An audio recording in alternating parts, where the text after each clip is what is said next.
Hello guys, today I'm gonna show you how you can translate the sources from any language to the English or just your native language, and how you can work on the different languages to get the knowledge from your source. We are working on the NotebookLM tool. So let's start to create new, then add the source, and I downloaded before the free PDF in the Spanish. Click on the open. As you can see, there we have our source. It's, as you can see, Spanish. And now we can enter the prompt.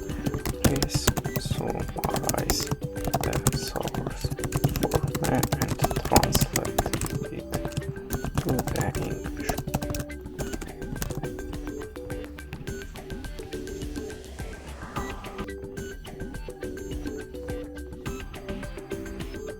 And as you can see, there have an answer from the prompt in the language, in the English language, and this is the way how we can use a lot of sources in the different languages to get the information from it. That's it. Thanks for watching. Leave us a like or comment, and goodbye.